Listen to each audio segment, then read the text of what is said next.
जय हिंद दोस्तों, मैं शिवम गुप्ता स्वागत करता हूं आपका अपने परिवार रोजगार विद अंकित पर। उम्मीद करता हूं आप सभी अच्छे होंगे, बेहतरीन होंगे, जिंदाबाद होंगे, एकदम शानदार होंगे। एक बार आप सभी दोस्त बताएंगे आप सभी कैसे हैं।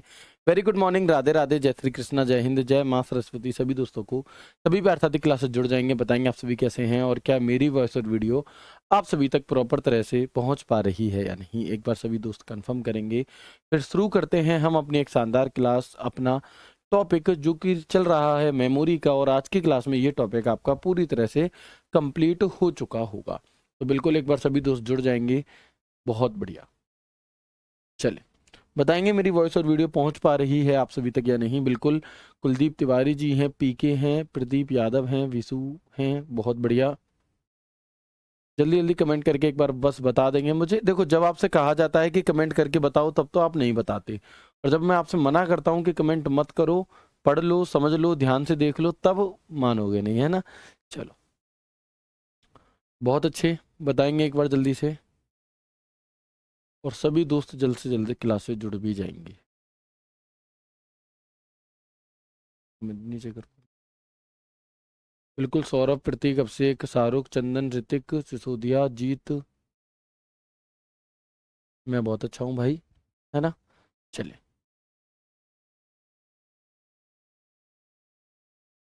एक बार जल्दी से जल्दी सभी साथी जुड़ जाएं, अभी नहीं जुड़ पाए हैं। कोई एरर है, कोई टेक्निकल एरर है, कोई समस्या आ रही है, क्या बात है जो नहीं जुड़ पा रहे हैं? अदरवाइज इतनी देर में तो आप लाइन लगा देते थे, है ना। चलिए बिल्कुल, वॉइस ठीक है, बिल्कुल, बहुत अच्छे, बहुत अच्छे। भावना तेवतिया जी जुड़ चुकी हैं, शाहरुख, चैतन्य यादव जी जुड़ चुके हैं। चलो तो शुरू करते हैं क्लास को। बाकी लोग जो लेट आएंगे वो आराम से जुड़ते चले जाएंगे, कोई समस्या नहीं है, ठीक है जी। तो हमारा यहाँ पर मेमोरी का रहने वाला है पार्ट 4। और हमने कल की क्लास में जो शुरुआत कर दी थी वो कर दी थी सेकेंडरी मेमोरी, यानी कि द्वितीयक मेमोरी की, है ना। इससे पहले हम जान चुके हैं कि मेमोरी को हमने दो भागों में बांटा था, प्राइमरी मेमोरी, सेकेंडरी मेमोरी। और प्राइमरी मेमोरी में भी हमने रैम, रोम और आपका कैश मेमोरी, रजिस्टर मेमोरी, इन सभी, स्क्रैच पैड मेमोरी, इन सभी के बारे में हमने पढ़ लिया। अब हम आते हैं अपनी द्वितीयक मेमोरी, जिसे हम नॉन वॉलेटाइल मेमोरी कहते हैं। यानी कि जितनी भी द्वितीयक मेमोरी होंगी ना, जितनी भी सेकेंडरी मेमोरी होंगी, वो सब परमानेंट होंगी। वो सब की सब आपकी कैसी हैं? सहायक मेमोरी होंगी, ऑक्सिलरी मेमोरी हम जिन्हें कहते हैं। सभी की सभी नॉन वॉलेटाइल होंगी, यानी कि लाइट के जाने पर किसी से भी डेटा नहीं जाएगा। और उन सब का प्रयोग हम बैकअप लेने के लिए कर सकते हैं, यानी कि उन सबको हम बैकअप स्टोरेज के नाम से या बैकअप मेमोरी के नाम से भी जानते हैं, ठीक है। चलो तो देखते हैं, एक एक करके समझते हैं, क्योंकि यहाँ से क्वेश्चन आपको सीधा सीधा देखने के लिए छपा हुआ मिल जाता है। उससे पहले जरूरी बात जानेंगे कि बीता हुआ कल तुम्हारे दिमाग में है और आने वाला कल तुम्हारे हाथ में है। निर्णय आपके पास है, आपको क्या करना है। अगर आप पहले किसी एग्जाम में रह चुके हैं, या कोई भी चीज़ की मैं उसमें 1 नंबर से रह गया था, आधे नंबर से रह गया था, तो उसका ही रोना रोते रहोगे तो आगे जो अपॉर्चुनिटीज आपका इंतजार कर रही हैं वो आपको शायद नहीं मिल पाएंगे। तो बीते हुए को छोड़ो, जो आने वाला आपके हाथ में है उसे संवारने की कोशिश करो। और वो कैसे संवरेगा, वो आप आज क्या कर रहे हो इस पर डिपेंड करेगा कि आप आने वाले 2 साल बाद क्या कर रहे होगे। अगर आप अभी समय बर्बाद कर रहे हो तो हो सकता है 2 साल बाद आपको बहुत ज़्यादा परेशानियों का सामना करना पड़े। और यदि आप आज मेहनत कर लेते हो तो हो सकता है कि 2 साल बाद बहुत सब कुछ अच्छा हो जाए, ठीक है। तो वो डिपेंड करता है आप पर, इसलिए अपने आज को बहुत हिसाब किताब से हमें यूज़ करना चाहिए, ठीक है जी। इसके बाद मैंने आपको बताया था कि सेकेंडरी स्टोरेज डिवाइस को हमने यहाँ पर 2 भागों में बांटा था, ठीक है। एक सिक्वेंशियली एक्सेस डिवाइस, एक डायरेक्ट एक्सेस। जिसमें मैंने बताया था सिक्वेंशियली एक्सेस यानी कि मैग्नेटिक टेप, और डायरेक्ट एक्सेस के काफ़ी सारे प्रकार होते हैं, जैसे कि मैग्नेटिक डिस्क, ऑप्टिकल डिस्क और मेमोरी स्टोरेज। इस पूरे चार्ट को हम कल की क्लास में डिस्कस कर चुके थे। यहाँ तक की बात में किसी को कोई समस्या, कोई परेशानी, कोई दिक्कत हो तो आप मुझे बताएं। इसके बाद हम फिर आज की क्लास को आगे कंटिन्यू शुरू करते हैं, ठीक है। तो बताएंगे एक बार जल्दी से। आपसे पूरी पूरी कोशिश, मतलब ये रहती है, एक उम्मीद रहती है, या मैं कहूँ ऐसा पूरी पॉसिबिलिटी रहती है कि सिर्फ स्पेस से क्वेश्चन पूछ ले। आपसे पूछेगा बताओ डीवीडी किस प्रकार की आपकी मेमोरी है। मैग्नेटिक डिस्क ऑप्टिकल है या फिर आपकी आपकी मैं कहूँ कि बताओ सिक्वेंसली एक्सेस डिवाइस है, क्या है? तो आप कहेंगे ये ऑप्टिकल डिस्क का उदाहरण है। सीडी, डीवीडी, इनकी फुल फॉर्म पूछ ली जाएगी। सीडी यानी कि कॉम्पैक्ट डिस्क, डीवीडी यानी कि डिजिटल वर्सेटाइल डिस्क। तो इस तरह से अब एक एक करके जानते हैं। जो अभी मैंने आपको शुरुआत में बताया वही मैंने यहाँ लिख दिया। क्या लिख दिया जी? कि सभी सेकेंडरी मेमोरी, जितनी भी द्वितीयक मेमोरी हैं, वे सभी की सभी परमानेंट हैं। परमानेंट यानी कि उनमें जो डेटा है वो स्थायी रूप से रहता है, वो लाइट के जाने पर जाता नहीं है, वो परमानेंट बना रहता है। आप अपने कंप्यूटर में किसी फाइल को जब सेव कर देते हो तो वो परमानेंट तौर से हार्ड डिस्क में सेव हो जाती है, जिससे कि फिर कंप्यूटर को आप बंद करके 6 महीने बाद भी चालू करोगे तो वो फाइल आपको वहां पर वैसी की वैसी ही देखने के लिए मिलेगी। तो ये परमानेंट यानी कि स्थायी प्रवृत्ति की होती हैं। नॉन वॉलेटाइल यानी कि गैर वाष्पशील होती हैं। नॉन वॉलेटाइल का मतलब क्या है? कि लाइट के जाने पर डेटा जो मौजूद है, कंप्यूटर के बंद होने पर जो डेटा मौजूद है वो नहीं डिलीट होगा। जैसे आपका फोन में है ना, आपका फोन स्विच ऑफ हो जाए फिर भी आपके जो फोटो आपकी गैलरी में वो बने रहेंगे, तो नॉन वॉलेटाइल है। अर्थात लाइट जाने पर इसमें डेटा बना रहता है। इन्हें हम सहायक मेमोरी भी कहते हैं। सहायक मेमोरी क्यों कह रहे हैं? कि मान लीजिए मेरे कंप्यूटर में 500 जीबी की हार्ड डिस्क थी जो फुल हो गई, मुझे कुछ और डेटा चाहिए, तो मैं एक तो आपकी एक्सटर्नल हार्ड डिस्क आने लगी है जिसे हम यूएसबी की तरह जोड़ करके और उसे जोड़ सकते हैं, हम पेन ड्राइव लगा सकते हैं, हम सीडी डीवीडी लगा सकते हैं, तो ये सहायता ही तो कर रही हैं। ठीक है जी। इसके बाद बैकअप मेमोरी भी इन्हें कहते हैं। जैसे मान लो मैं कंप्यूटर में काम करता हूँ, मेरी जो ये फाइल है, ये जो डेटा है ये मेरे कंप्यूटर में है, बट मुझे डर है कि अगर कंप्यूटर खराब हो गया, फूक गया, तो ये डेटा चला जाएगा, तो मैं एक अलग से पेन ड्राइव में अपने डेटा को स्टोर करके रख लूंगा। ठीक है, अपनी फाइल्स को स्टोर करके रख लूंगा, तो बैकअप के रूप में भी काम कर रही है। और ज्यादातर ये बाहरी, यानी कि जितनी द्वितीयक मेमोरी होती है वो ज्यादातर बाहरी मेमोरी होती है। ठीक है, चलो। These are also known as auxiliary memory, backup memory and external memory. All secondary memory is of permanent nature, non-volatile, that is the data represent in it is not lost of the power goes off. यानी कि light के जाने पर ये data को खोती नहीं है। ठीक है, चलिए आगे बढ़े। अब हम बात करते हैं सबसे पहले मैग्नेटिक स्टोरेज की, यानी कि पहले मैं एक एक ग्रुप की बात कर रहा हूं, पूरे पूरे ग्रुप की, उसके बाद मैं बात करूंगा पर्टिकुलर एक एक आपकी डिवाइस की, है ना। जैसे मैंने आपको यहाँ पर ग्रुप दिखाई, magnetic disk, optical disk, memory, storage device, तो ग्रुप हैं। तो मैग्नेटिक डिस्क में क्या होता है? ऐसा, यह मैग्नेटिक माध्यम से डेटा को स्टोर करने की सुविधा प्रदान करती है। जो मैग्नेटिक स्टोरेज होती हैं, आपकी डिवाइसेस होती हैं, it provides the facility to store data through magnetic medium. उदाहरण, मैग्नेटिक टेप किसका उदाहरण है? आपका मैग्नेटिक डिस्क का उदाहरण है। Floppy disk, hard disk drive, zip disk, Winchester, ये सभी के सभी किसका उदाहरण है? मैग्नेटिक स्टोरेज का। आपसे सीधा सीधा क्वेश्चन पूछा जाएगा कि बताओ विंचेस्टर किस प्रकार की मेमोरी का उदाहरण है, तो आप कहेंगे मैग्नेटिक स्टोरेज का ये आपका उदाहरण होता है। ठीक है जी, हार्ड डिस्क मैग्नेटिक स्टोरेज का उदाहरण होता है। इसके बाद बात आती है ऑप्टिकल डिस्क की। किसकी? ऑप्टिकल डिस्क की। तो देखेंगे कि इनमें डेटा को लेजर से लिखा और पढ़ा जाता है। किससे? जो लेजर लाइट आपकी होती है उससे डेटा को लिखा और पढ़ा जाता है। इसमें डेटा बाइनरी फॉर्म में स्टोर होता है। इसके लिए लेजर बीम तकनीक का प्रयोग किया जाता है। यानी कि जितनी भी ऑप्टिकल डिस्क होती हैं, जितनी भी कैसेट्स होती हैं, उनके लिए किस टेक्नोलॉजी का प्रयोग किया जाता है? तो लेजर बीम टेक्नोलॉजी का प्रयोग यहाँ पर आपका किया जाता है। उदाहरण, तो ऑप्टिकल स्टोरेज के अंदर जितनी भी गोल कैसेट होती है ना आपकी, गोल, चाहे वो सीडी हो, चाहे वो डीवीडी हो, चाहे वो ब्लू रे डिस्क हो, कुछ भी जो गोल कैसेट है वो ऑप्टिकल है। यानी कि सीडी रोम, डीवीडी रोम, डीवीडी रैम, वॉम, ईटीसी, ये सभी के सभी जितनी भी कैसेट्स दिखाई दे रही हैं, ये सभी की सभी ऑप्टिकल स्टोरेज का उदाहरण है। किसका उदाहरण है? ये सभी की सभी ऑप्टिकल स्टोरेज का उदाहरण आपकी है। ठीक है जी।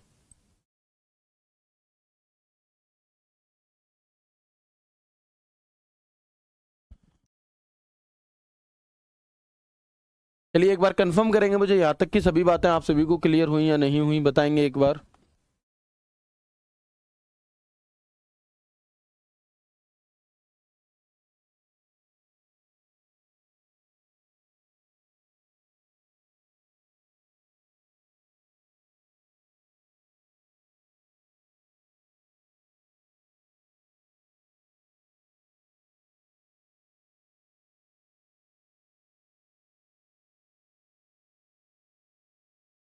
चलिए, है ना। वॉर्म की फुल फॉर्म होती है आपकी राइट वंस रीड मैनी। क्या होती है? Write once read many. ठीक है, अभी मैं सारी फुल फॉर्म्स आपको आगे बताऊंगा एक एक करके। पहले आप समझ लीजिए, मैं जिसे समझाने की कोशिश कर रहा हूं। वॉर्म की फुल फॉर्म हमारी होती है राइट वंस रीड मैनी। एक बार लिखो, बार बार पढ़ो।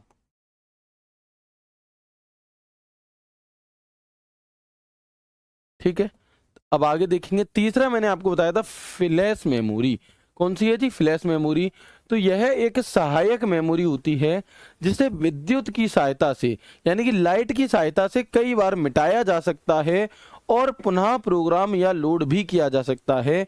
जैसे कि सीडी डीवीडी सीडी होती है आपकी, तो सीडी में आप एक ही बार डेटा को स्टोर कर सकते हो। उसे ऐसा नहीं है जैसे पेन ड्राइव है, कोई वीडियो डाल दी, डिलीट कर दी, फिर डाल दी, ऐसे यूज नहीं कर सकते हम सीडी का। लेकिन जो फ्लैश मेमोरी के उदाहरण होते हैं उनमें हम इसी प्रकार से यूज करते हैं। किस प्रकार से जी? कि मान लो मुझे कोई गाना चाहिए, मुझे कोई मूवी चाहिए, मैंने पेन ड्राइव लगाई, अपनी दूसरी जगह यूज कर ली, फिर मैंने पूरी पेन ड्राइव खाली कर ली, फिर यूज कर ली। इस तरह से हम प्रयोग कर लेते हैं। तो ये होती है फ्लैश मेमोरी। यह एक सहायक मेमोरी है जिसे विद्युत की सहायता से कई बार मिटाया जा सकता है और पुनः प्रोग्राम या लोड भी किया जा सकता है। उदाहरण के तौर पर यूएसबी ड्राइव। यूएसबी ड्राइव को हम थंब ड्राइव के नाम से भी जानते हैं। और ये क्वेश्चन आपसे एसएससी ने पूछा था।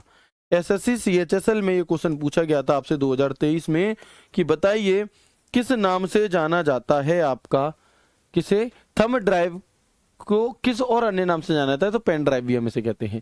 Flash drive, memory card, digital camera के मेमोरी कार्ड आदि, ये जितने भी हैं हमारे, जिनमें हम डेटा को डिलीट करके दोबारा भर सकते हैं, वे हमारे फ्लैश मेमोरी के उदाहरण होते हैं। किसके?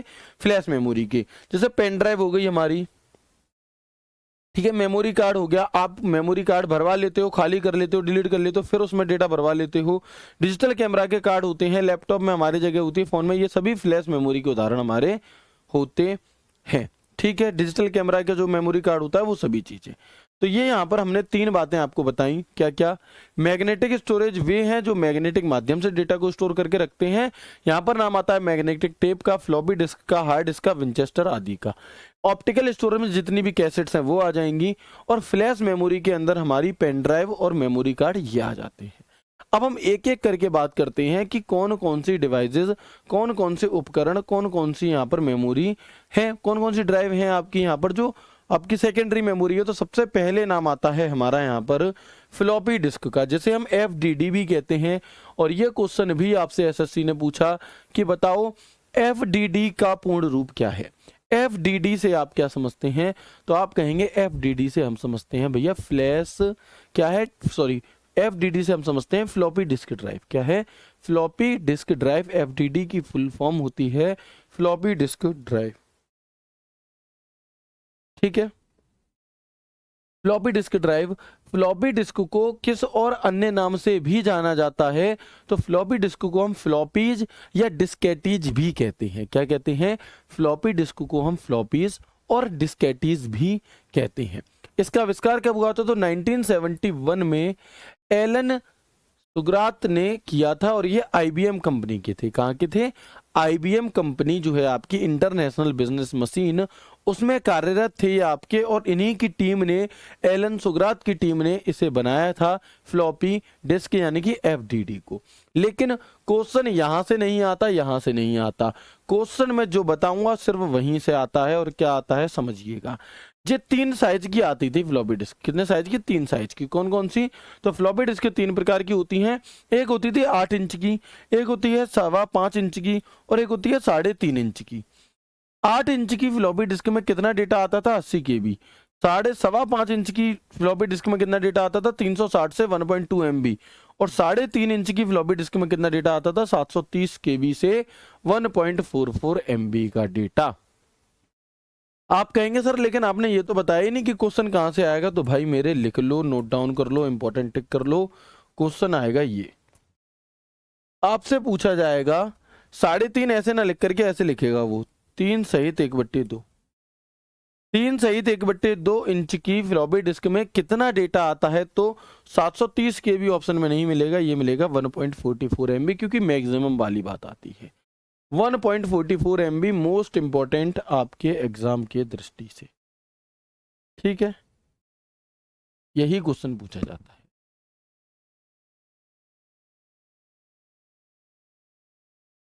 चलिए ठीक है, ये जो 5.25 इंच है इसे हम 5 सहित 1/4 भी कह सकते हैं। ऐसे लिख दे, ऐसे लिख दे, एक ही बात है, ऐसे लिख दे, ऐसे लिख दे, एक ही बात है।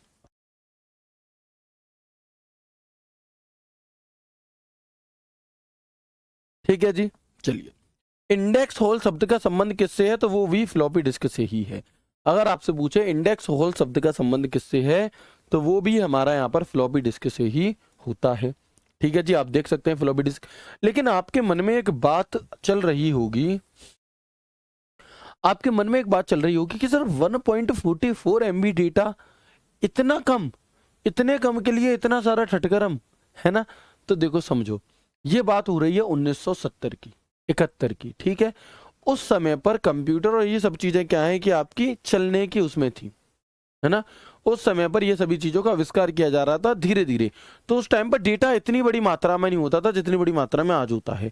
आज यदि आप अपनी एक आईफोन से फोटो क्लिक करा लोगे तो 4, 5, 10 MB तक की वो फोटो होती है अकेली, सिंगल फोटो। और यहाँ तो डेटा ही 1.44 MB आ रहा है। तो आप कहेंगे सर इसमें ऐसे क्या फिर हम भर पाते थे, इसका फायदा ही क्या है। तो उस टाइम पर तो इतने फोटो हाई क्वालिटी के खींचते नहीं थे, इनमें डेटा आता था। जैसे आप देखो एक्सेल में अगर आप 10,000 कॉलम भी भर लेना, 10,000 रो भर लेना आप, और उसको जब फाइल को सेव करोगे तो केबी की फाइल रहेगी। तो वैसे डेटा को सेव करने के लिए हम इसका प्रयोग उस समय पर कर रहे थे। ठीक है, इसके बाद दूसरा नाम आता है HDD का। What is HDD? HDD की फुल फॉर्म क्या है जी? तो HDD का पूरा नाम होता है हार्ड डिस्क ड्राइव। क्या है? Hard disk drive. और इसे फिक्स डिवाइस भी कहा जाता है, फिक्स डिस्क भी कहा जाता है। फर्स्ट हार्ड डिस्क 1956 में IBM कंपनी, फाउंडर कौन है? रेनॉल्ड बी जॉनसन है। ज़्यादा स्टोरेज क्षमता होती है आपकी किसके अंदर? हार्ड डिस्क के अंदर। जैसे 256 GB की हार्ड डिस्क आती है, 512 GB की आती है, 1024 यानी कि 1 TB की आती है, और भी बड़ी बड़ी आती है। वो जैसा आप पैसा खर्च करोगे वैसी हार्ड डिस्क आपको मिल जाएगी। तो हार्ड डिस्क यानी कि ज्यादा स्टोरेज के लिए जो कंप्यूटर के अंदर लगी होगी वो हार्ड डिस्क होगी। पेन ड्राइव से आप काम कर सकते हो, काम चलाओ सहायता ले सकते हो, लेकिन जो मेन है हमारी वो कौन सी है? वो हार्ड डिस्क है। अब हार्ड डिस्क पहले शुरुआती दौर में तो एक ही आती थी जो कंप्यूटर के अंदर लगती थी, लेकिन जैसे क्या हुआ कि 512 GB की हार्ड डिस्क थी वो हो गई फुल। अब वो सही भी है लेकिन मुझे और भी चाहिए, तो क्या करने लगे कि हम यहाँ पर एक एक्सटर्नल हार्ड डिस्क भी आ गई जिसे हम USB पेन ड्राइव की तरह जोड़ सकते हैं और इसमें अपने डेटा को रख सकते हैं। इसका प्रयोग इसलिए भी कर लिया जाता है कि कुछ ऐसा इंपॉर्टेंट डेटा है जिसे मैं अपने लैपटॉप में नहीं रखना चाहता, क्योंकि लैपटॉप तो हो सकता है कि क्या कहते हैं कोई और उसे खोल कर देख ले, लेकिन ये डेटा मेरा पर्सनल डेटा है तो मैं इसे अपनी हार्ड डिस्क में रखूंगा। और अलग removable hard disk, external hard disk जिसे मैं बाहर से भी जोड़ सकता हूं, तो हम इस तरह से भी अब 512 GB की, 1000 GB की, 1 TB की और 512 GB की, ये तो बढ़ गया डेटा आपका। ठीक है, तो ये हमारी क्या है? ये होती है हमारी हार्ड डिस्क। लेकिन अब हार्ड डिस्क को जोड़ने के लिए यहाँ पर कुछ टेक्नोलॉजीज का प्रयोग किया जाता है, कुछ अटैचमेंट का प्रयोग किया जाता है। वो कौन सी होती हैं? तो उसके लिए आपको फुल फॉर्म आपसे पूछी जाती है आटा साटा पाटा, है ना। क्या है जी आटा साटा पाटा? तो आटा का मतलब ये टेक्नोलॉजी है आपकी एडवांस टेक्नोलॉजी अटैचमेंट। ठीक है, साटा यानी कि ऊपर वाली फुल फॉर्म वही रहेगी, advance technology attachment. Serial S का मतलब सीरियल जुड़ जाएगा आपका, सीरियल एडवांस टेक्नोलॉजी अटैचमेंट। पाटा यानी कि पैरेलल एडवांस टेक्नोलॉजी अटैचमेंट। और SCSI यानी कि स्मॉल कंप्यूटर सिस्टम इंटरफेस। ठीक है जी, तो ये हमारी क्या है? हार्ड डिस्क को कंप्यूटर से जोड़ने के लिए आपकी कुछ टेक्नोलॉजी है। ओके, हार्ड डिस्क के अंदर एक डिस्क घूमती है। आप लोग ने देखा होगा यदि आप किसी कंप्यूटर की दुकान पर गए हो और वहां पर CPU सही हो रहा हो ढक्कन खुल करके, तो जब कंप्यूटर चलता है तो एक हार्ड डिस्क होती है, उसके अंदर एक क्या है? एक आपकी गोल गोल कैसेट सी घूमती है। तो हार्ड डिस्क के अंदर एक डिस्क घूमती है, इसके घूमने की स्पीड को हम RPM कहते हैं। क्या कहते हैं? ये इसकी जो घूमने की स्पीड होती है उसे हम RPM कहते हैं। RPM की फुल फॉर्म होती है रेवोल्यूशन पर मिनट। क्या है? रेवोल्यूशन पर मिनट। यानी कि हार्ड डिस्क की जो स्पीड है उसे किस में मापा जाता है? RPM में मापा जाता है, रेवोल्यूशन पर मिनट में उसे मापा जाता है। ठीक है जी, ज्यादातर हार्ड डिस्क की जो स्पीड होती है वो 5400 RPM से लेकर के 7200 RPM तक होती है। यानी कि 1 मिनट में वो 5400 से लेके 7200 बार घूम जाती है, इतनी तेज उसकी स्पीड होती है, समझो आप। है इतनी तेज, अगर मैं भी ऐसे करूं तो शायद ना हाथ को घुमा पाऊं, लेकिन इतनी तेज स्पीड इसकी होती है, आप देख सकते हैं यहाँ पर। ठीक है जी, इस प्रकार से आपकी होती है हार्ड डिस्क। ओके, यहां तक कोई समस्या बताएं एक बार, नहीं होगी? चलिए, इसके बाद हम देखते हैं SSD। अब हार्ड डिस्क का ही एक अपडेटेड वर्जन मार्केट में आया जिसे कहा गया SSD। SSD की फुल फॉर्म क्या है? SSD की फुल फॉर्म होती है सॉलिड स्टेट ड्राइव। क्या होती है? तो SSD की फुल फॉर्म होती है हमारी solid state drive, solid state drive SSD। और SSHD क्या होता है आपका? है ना, SSHD क्या होता है? तो SSHD यानी कि सॉलिड स्टेट हाइब्रिड ड्राइव। तो पहले तो इनकी फुल फॉर्म ही इंपॉर्टेंट है कि SSHD का पूरा नाम क्या है। SSHD से आप क्या समझते हैं? तो सॉलिड स्टेट हाइब्रिड ड्राइव होता है। ठीक है जी, इसे इलेक्ट्रॉनिक डिस्क के रूप में भी जाना जाता है। इसकी स्पीड 35 से 100 माइक्रोसेकंड में होती है, जिसके कारण यह हार्ड डिस्क से कहीं ज्यादा गुना स्पीड व स्टोरेज क्षमता भी इनमें अधिक होती है। ठीक है, यानी कि जो SSD है ये हार्ड डिस्क का अपडेटेड वर्जन है, इसमें डेटा भी ज़्यादा स्टोर होता है और जो स्पीड है काम करने की वो भी ज़्यादा तेज होती है। तो मैं ये कह सकता हूं कि SSD और HDD, जो SSD है वो HDD से ज़्यादा बेहतर है। जो SSD है वो HDD से ज़्यादा बेहतर है, ज़्यादा तेज है और स्टोरेज क्षमता भी ज़्यादा होती है। ठीक है, जैसे कि यहाँ पर आप देख सकते हैं 2 TB की ये हमारी SSD, और जगह भी कम गिरती है, वजन भी कम होता है ना। तो ये कुछ फायदे हैं हमारे किसके? SSD के। लेकिन SSD थोड़ी कॉस्टली होती है, थोड़ी महंगी होती है। ठीक है जी, इसके बाद अगला नाम आपका आता है मैग्नेटिक टेप का। किसका? जो अगला नाम है हमारा वो आता है मैग्नेटिक टेप का। मैग्नेटिक टेप कैसा होता है याद करो, मैंने आपको कल की क्लास में बताया था कि मैग्नेटिक टेप जो है ये अकेला उदाहरण है सिक्वेंसली एक्सेस डिवाइस का। सिक्वेंसली एक्सेस यानी कि जो एक एक करके किसी गाने तक पहुंच रही है। मान लो 10 गाने हैं तो पहला, दूसरा, तीसरा, चौथा ऐसे डायरेक्ट नहीं जा सकती। तो जो हमारा इस प्रकार की कैसेट्स आप लोगों ने बचपन में देखी होंगी। पुराने समय में ऑडियो कैसेट यह एक क्रमिक माध्यम है, यह एक सिक्वेंसली मीडियम, एक सिक्वेंसली एक्सेस डिवाइस का एक उदाहरण होता है। क्या? ये है हमारी यहाँ पर मैग्नेटिक टेप। ठीक है, चलिए, ये क्या है हमारी? ये है हमारी यहाँ पर एक मैग्नेटिक टेप। इसके बाद हम बात करते हैं यहाँ पर CD की। किसकी? इसके बाद हम यहाँ पर बात करते हैं CD की। CD यानी कि कॉम्पैक्ट डिस्क। क्या है? CD यानी कि CD की फुल फॉर्म होती है कॉम्पैक्ट डिस्क। आसान क्वेश्चन है, पूछे जाने वाला क्वेश्चन है कि CD से आप क्या समझते हैं? तो CD का अर्थ होता है आपका कॉम्पैक्ट डिस्क। अच्छा, जो CD है इसमें स्टोरेज कितना आ सकता है? तो जो अमूमन, जो नॉर्मली जो आपकी CD होती हैं उनमें 700 MB तक डेटा आता है। कितना आता है? उनमें 700 MB तक का डेटा आपका आता है। ठीक है, आप लोगों ने देखा होगा, जैसे आप में से यदि किसी ने B.Ed करी है ना, तो हमें क्या है कि B.Ed BTC वगैरह में एक प्रोजेक्ट दिए जाते हैं और उस प्रोजेक्ट को, उस PPT को, उस प्रेजेंटेशन को कैसेट के जरिए हमें ले जाना होता है। तो ये खाली कैसेट सस्ती होती है, मुझे अभी तो नहीं पता, लेकिन अगर मैं बात करूं आज से 10 साल पहले की, 8 साल पहले की, तो ये कैसेट मात्र 7-8 रुपए में आपको मार्केट में मिल जाती थी। अब 20, 25, 30 रुपए की हो गई होगी, मुझे फिक्स प्राइस नहीं पता क्योंकि मैंने नहीं ली। तो ये खाली होती है। जब हम किसी खाली CD को खरीदते हैं तो वो पूरी तरह से कैसी होती है? खाली होती है। 700 MB तक का डेटा इसके अंतर्गत आता है। हम इसमें एक बार जब डेटा को कर लेंगे उसके बाद फिर वो डिलीट नहीं होगा, वो हटेगा नहीं। आप लोगों ने देखा है कि जैसे आप मार्केट से मूवी लेकर के आए, एक CD की कैसेट आती थी पहले, अब तो भैया लैपटॉप चले गए हैं और ऑनलाइन आप यूट्यूब पर मूवीज देख लेते हो, डाउनलोड कर लेते हो, है ना। लेकिन पहले क्या होता था? CD DVD कैसेट ही तो आती थी आपकी।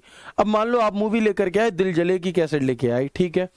अब आप ये चाहो कि ये तो स्टोरेज डिवाइस है, मैंने दिल जले देख ली जी, अब मैं जो दिल जले इसमें भरी हुई है इसे डिलीट करके और इसी में कोई और भरवा लाता हूं या भर लेता हूं, तो क्या वो पेन ड्राइव की तरह काम कर पाएगी CD? नहीं कर पाएगी कभी। क्यों नहीं कर पाएगी? क्योंकि उसमें डेटा एक ही बार स्टोर किया जाता है।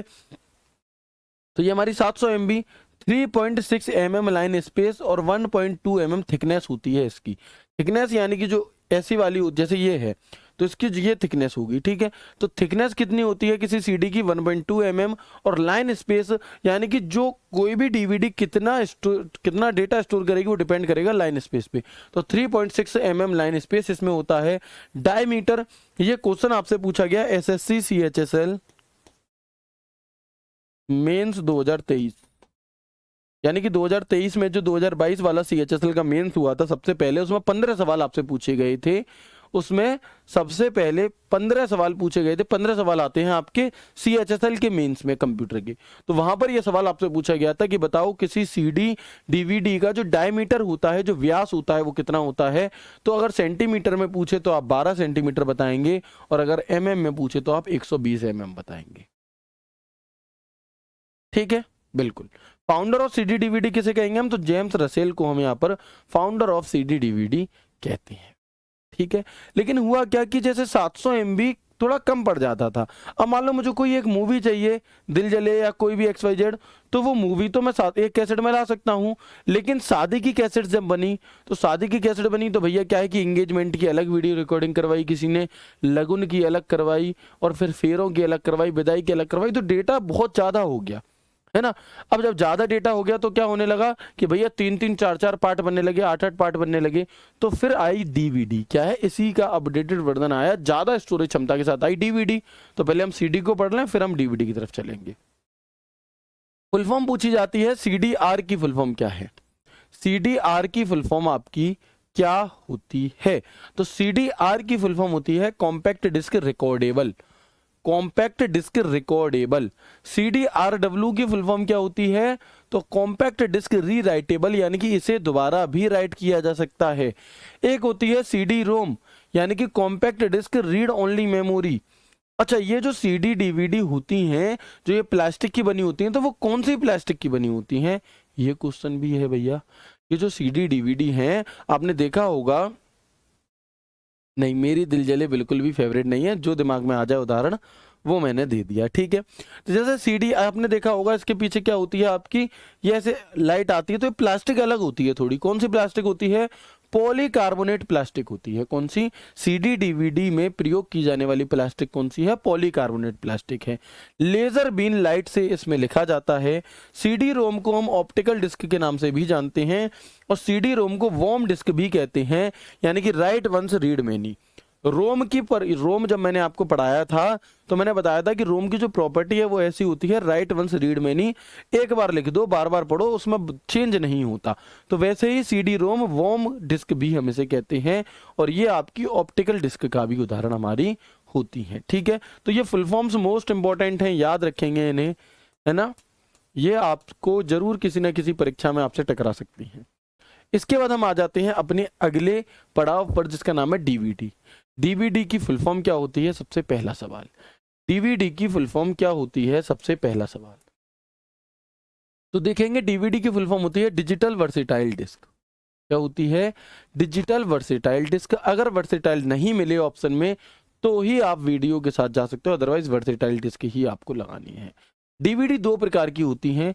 साइज में जो डीवीडी होती है वो सीडी के बराबर ही है, यानी कि देखने में जो डीवीडी है वो सीडी जितनी ही बड़ी है, लेकिन जो स्टोरेज क्षमता है वो 6 गुना ज्यादा है। कैसे? स्टोरेज क्षमता 6 गुना ज्यादा है। जैसे आपने देखा होगा, एक आप है, एक आपका कोई दोस्त है पढ़ने में, अब साइज हाइट पर्सनैलिटी आप दोनों की सेम है, लेकिन वो बुद्धि में आपसे 6 गुना ज्यादा है ना। तो ऐसे ही जो डीवीडी है वो देखने में उतनी ही बड़ी है, लेकिन उसमें जो स्टोरेज क्षमता है वो 6 गुना ज्यादा, यानी कि एक जो डीवीडी होती है उसमें 4.7 GB तक का डेटा आता है। कितना? तो लाइन स्पेस कितना है इसका? लाइन स्पेस है 0.74 mm, थिकनेस है 0.6 mm। सिंगल लेयर की जो हमारी डीवीडी होती है उसका डेटा आता है 4.7 GB, और डबल लेयर की जो हमारी डीवीडी होती है उसमें डेटा आता है 8.5 GB। तो पहले के टाइम पर सीडी बन के आती थी शादी की, अब डीवीडी की कैसेट्स बन के आती हैं, है ना। तो इसीलिए कि इनमें ज़्यादा स्टोरेज आ सकती है, और डायमीटर इनका भी उतना ही है, 120 mm और 12 सेंटीमीटर, क्योंकि मैंने आपसे कहा कि ये आकार में उतनी ही बड़ी हैं। लेकिन डेटा 6 गुना ज़्यादा आ रहा है, क्योंकि 7×42 तो अप्रोक्स हम 4.72 तक तो पहुंच ही गए, तो इसलिए हम अप्रोक्स कह देते हैं कि 6 गुना से भी अधिक डेटा इसके अंतर्गत आपका आ जाता है। किसमें? डीवीडी।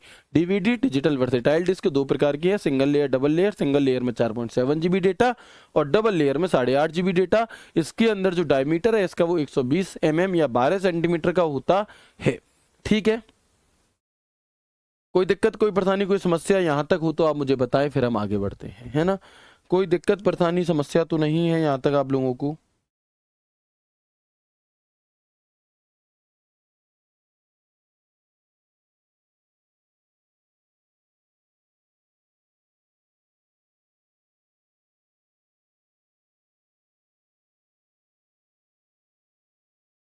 बताएंगे एक बार?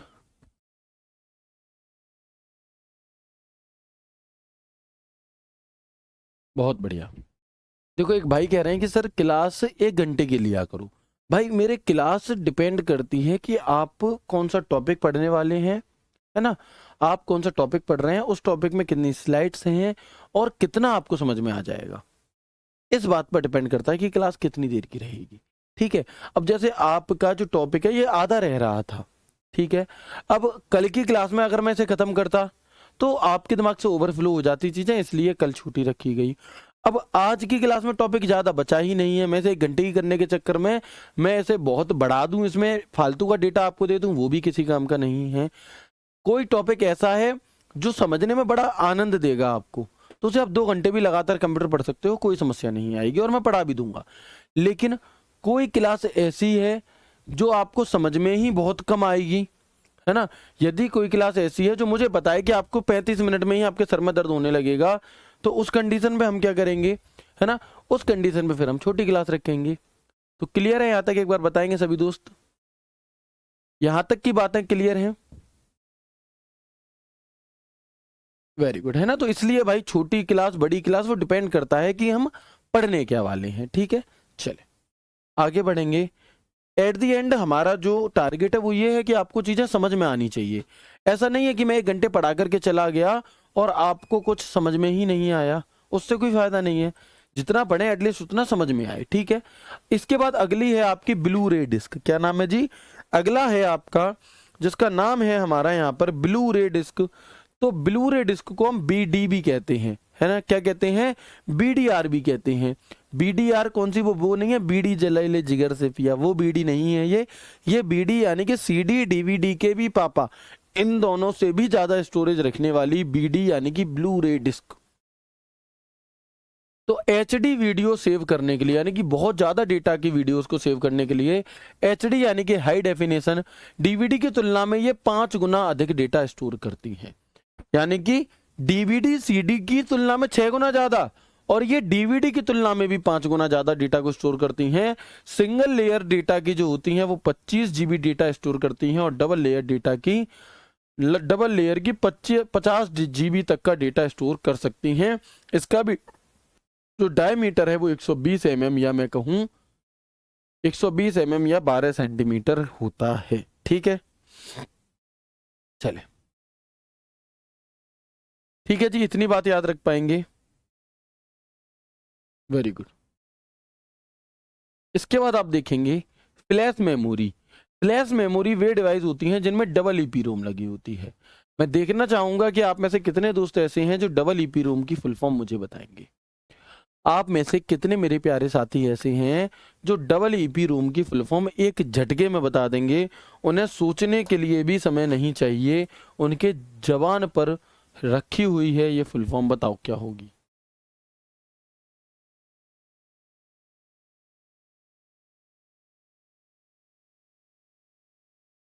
बताओ डबल ईपी रोम की फुल फॉर्म क्या है?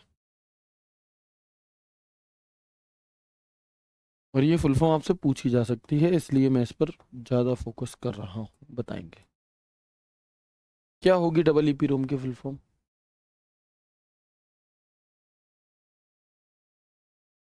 बहुत बढ़िया, आशीष छेत्री का आंसर आया है, बट कोशिश करो कि पूरी लिख दो, है ना। रोम को भी पूरा लिख दो। बहुत बढ़िया। जतिन का आंसर थोड़ा सही है, थोड़ा गलत है। चलो और बताओ।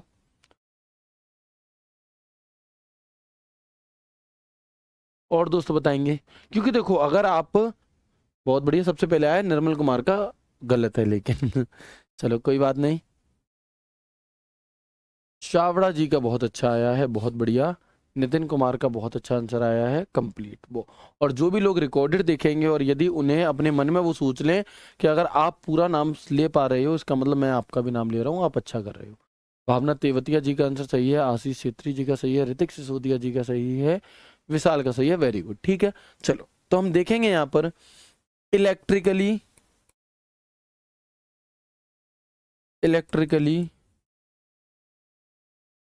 इरेजेबल प्रोग्रामेबल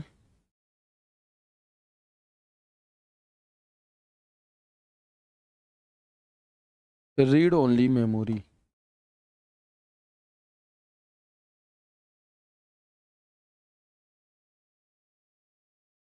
अब इसे याद करने से फायदा ये है कि आपको रोम की भी फुल फॉर्म याद होगी, read only memory. PROM की अगर करनी है तो programmable read only memory. EPROM की करनी है तो erasable programmable read only memory. और डबल ईपी रोम यानी कि electrically erasable programmable read only memory. यानी कि अगर हमें डबल ईपी रोम की फुल फॉर्म याद हो गई तो हमें ये चारों फुल फॉर्म याद हो गई, है ना। एक फायदा ये है। दूसरी बात क्या है जी, कि इलेक्ट्रिकली इरेजेबल हमने क्या समझा था कि जो ईपी जो रोम होती है उसका डेटा तो इरेज होता ही नहीं है। पी रोम डेटा इरेज नहीं होगा, लेकिन ईपी रोम क्या है, डेटा इरेज तो होगा लेकिन पराबैंगनी किरणों की सहायता से, यूवी रेडिएशन के जरिए। और डबल ईपी रोम कि जहां पर बिल्कुल आसानी से डेटा डिलीट हो जाए, जैसे कि पेन ड्राइव आपने अपने कंप्यूटर में लगाई, जो भी डेटा चाहिए था ले लिया, डिलीट कर दिया, फिर डेटा ले लिया, फिर डिलीट कर दिया। मेमोरी कार्ड आपके फ़ोन का डाउनलोड करवा ली, चिप कुछ पुराना डिलीट करवा दिया, नई डलवा ली। तो ये क्या है, ये डबल ईपी रोम इनमें लगी होती है।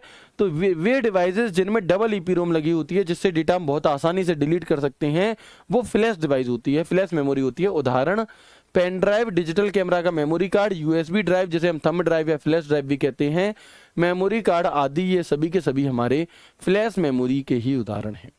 ठीक है, चलेंगे। इसके बाद एक होता है आपका यूएसबी एफडी। यूएसबी एफडी की फुल फॉर्म क्या है आपकी, यूएसबी एफडी की फुल फॉर्म क्या है, तो यूनिवर्सल सीरियल बस फ्लैश ड्राइव। देखो यूएसबी की फुल फॉर्म हर किसी को पता रहती है कि यूएसबी की जो फुल फॉर्म है वो आपकी यूनिवर्सल सीरियल बस होती है। और ये फुल फॉर्म भी आपसे वैसे एग्जामिनर पूछ ही लेता है, यूनिवर्सल सीरियल बस, यूनिवर्सल सीरियल बस, है ना। तो यूएसबी की फुल फॉर्म होती है।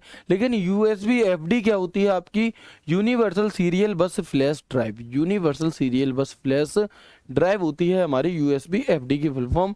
एमसी की फुल फॉर्म क्या होती है, तो मेमोरी कार्ड होती है। और एसडी कार्ड की फुल फॉर्म होती है secure digital card.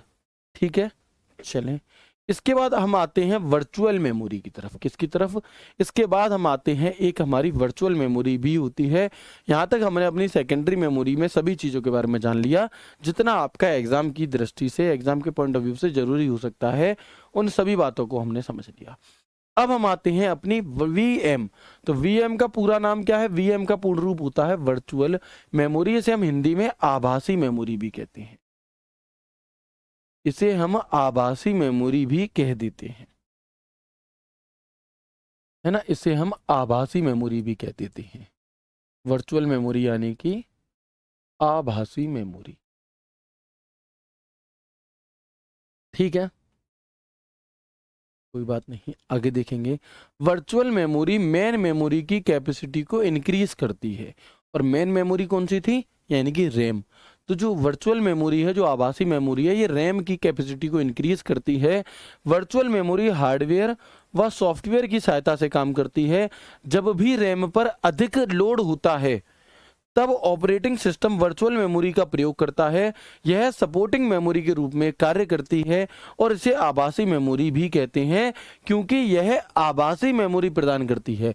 Physical memory को कंट्रोल करती है, सिस्टम कैश को मैनेज करती है और रियल मेमोरी की तरह काम करती है, जबकि ये रियल नहीं होती, आप इसे ऐसे छू नहीं सकते, ये आभासी होती है वर्चुअल मेमोरी।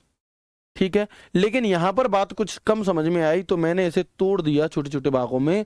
और अब यहां से क्वेश्चन कैसे बनेगा या कैसे चीजें समझ में आएंगी, देखें। वीएम यानी कि वर्चुअल मेमोरी कंप्यूटर में हार्डवेयर की तरह उपलब्ध नहीं होती। ऐसा नहीं है कि आप वर्चुअल मेमोरी को निकाल करके अपने हाथ में देख लो, उसका नाम ही आभासी है, आभासी मेमोरी, आभास होगा, वर्चुअल मेमोरी होती है हमारी, तो ये हार्डवेयर की तरह उपलब्ध नहीं होती है, याद रखिएगा। वर्चुअल मेमोरी कंप्यूटर सिस्टम के हार्ड डिस्क में रखा गया एक आरक्षित जगह होती है। वर्चुअल मेमोरी का स्पेस स्वतः ही रैम के स्पेस के बराबर होता है। वर्चुअल मेमोरी को एक्सटेंडेड रैम भी कहते हैं, क्योंकि ये जब रैम पर लोड ज़्यादा होगा तब रैम की सहायता करेगी। ठीक है, वर्चुअल मेमोरी रैम की तुलना में 3 गुना तक इसे बढ़ा देती है, इसके डेटा को। ठीक है जी। बाकी अगर आप वर्चुअल मेमोरी और कैश मेमोरी में डिफरेंस देखना चाहते हैं क्या है, तो आप देखेंगे कि वर्चुअल मेमोरी मेन मेमोरी की कैपेसिटी को इंक्रीज करती है, यानी कि जो वर्चुअल मेमोरी है वो रैम की कैपेसिटी को इंक्रीज करती है, जबकि जो कैश मेमोरी है ये सीपीयू के एक्सेसिंग स्पीड को बढ़ाती है, ये सीपीयू की एक्सेस स्पीड को बढ़ाती है। किसी डेटा को कितनी जल्दी एक्सेस किया जा सकता है, कैश मेमोरी उसे बढ़ाती है, जबकि वर्चुअल मेमोरी रैम की कैपेसिटी को बढ़ा रही है। वर्चुअल मेमोरी फिजिकल मेमोरी नहीं है, यह एक तकनीक है। जो वर्चुअल मेमोरी है ये किसी भी प्रकार की फिजिकल मेमोरी नहीं है, छू नहीं सकती, ये एक टेक्नोलॉजी है। जबकि कैश मेमोरी एक मेमोरी यूनिट है। वर्चुअल मेमोरी साइज में बड़ी होती है, कैश मेमोरी छोटी होती है। ऑपरेटिंग सिस्टम द्वारा वर्चुअल मेमोरी मैनेज होती है, जबकि हार्डवेयर द्वारा कैश मेमोरी आपकी मैनेज होती है। सेकेंडरी स्टोरेज मीडिया से हार्ड डिस्क में सॉफ्टवेयर प्रोग्राम को कॉपी करने की प्रक्रिया क्या कहलाती है? The process of copying software programs from secondary storage media to hard disk is called installation. क्या मतलब है जी इस बात का? जैसे मान लो, बिल्कुल है ना, मान लो कि जैसे आपने क्या किया, आपने अपनी पेन ड्राइव में आप एक एमएस ऑफिस का सेटअप ले आए, एमएस ऑफिस का सेटअप ले आए, या गेम ले आते थे हम बचपन में, तो गेम का सेटअप ले आए, एमएस ऑफिस का पूरा सेटअप ले आए आप। तो आपने उस सेटअप को कॉपी करके और अपने अपने कंप्यूटर में पेस्ट कर लिया पेन ड्राइव से लाके। अब वो आपकी हार्ड डिस्क में तो आ गया, कॉपी करके पेस्ट तो हो गया, लेकिन क्या वो चलेगा? नहीं चलेगा। क्यों नहीं चलेगा? जब तक आप उसे इंस्टॉल्ड नहीं कर लोगे, है ना, तभी तो चलती है कोई चीज़। जैसे एप्लीकेशन है कोई भी, आप अपने फ़ोन में जब इंस्टॉल हो जाएगी तभी तो चलेगी आपकी। तो उस इंस्टॉल्ड के उसे हम इंस्टॉलेशन यहाँ पर कहते हैं। ठीक है, चलिए तो एक बार मुझे कंफर्म करेंगे सभी दोस्त, यहाँ तक की बातें क्लियर हैं? यहाँ पर आपका जो मेमोरी का चैप्टर है वो हो जाता है पूरी तरह से समाप्त। काफ़ी दोस्तों को ये डाउट रहता है कि सर क्या आप जो भी कुछ हमें पढ़ा रहे हैं क्या ये सीजीएल के लिए भी वैलिड है? क्या जो सीजीएल में कंटेंट पूछा जाता है कंप्यूटर का, क्या इससे हो जाएगा? तो भैया मैं आपको बताना चाहूँगा कि इससे आप सीजीएल के कंप्यूटर में इतने नंबर ला सकते हैं जितने में 3 लोग पास हो जाएं। मतलब कि सीजीएल में हमें क्वालिफाइंग नेचर का होता है सीजीएल का कंप्यूटर, जिसमें हमें 20 में से 6 सवाल सही करने होते हैं। लेकिन यदि आप इन सभी क्लासेस को देखोगे तो आप 20 में से 6 नहीं, आप 20 में से 18 प्लस या 18 सवाल सही कर रहे होगे, तो उतने में तो 3 लोग पास हो जाएंगे आपके। इसलिए निश्चिंत हो जाइए, यदि आपने इस बैच का कंप्यूटर पढ़ लिया तो आपको सीजीएल के लिए कुछ भी नहीं पढ़ना, आपको कॉपी भी नहीं उठानी, आप बस इन सभी क्लासेस को देख लेना और एग्ज़ाम में जाकर के बैठ जाना। आप देखोगे कि 20 में से 14, 15, 16, 17 सवाल कहीं नहीं गए, बड़ी आसानी से आप बना पा रहे हैं। ठीक है जी, तो मैं उम्मीद करता हूँ आपको क्लास बहुत अच्छी लगी होगी। अगर लगी है तो एक बार सभी दोस्त मुझे बता दीजिए। टेलीग्राम डाउट ग्रुप में भी आप मुझे बता सकते हैं, साथ के साथ आप मुझे कोई डाउट हो तो 1 से 2 मिनट वो भी पूछ सकते हैं, है ना। यदि आपका कोई डाउट हो तो वो आप मुझसे पूछ लीजिए, फिर हम अपनी क्लास को समाप्ति की ओर ले चलते हैं और फिर हम अपना एक नया टॉपिक शुरू करेंगे कल की क्लास में। ठीक है जी, वेरी गुड।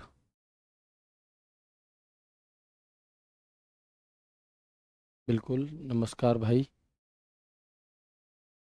और रिवीजन आप सभी जरूर करते रहिएगा। सर किसी के लिए भी कंप्यूटर नहीं पढ़ना पड़ेगा?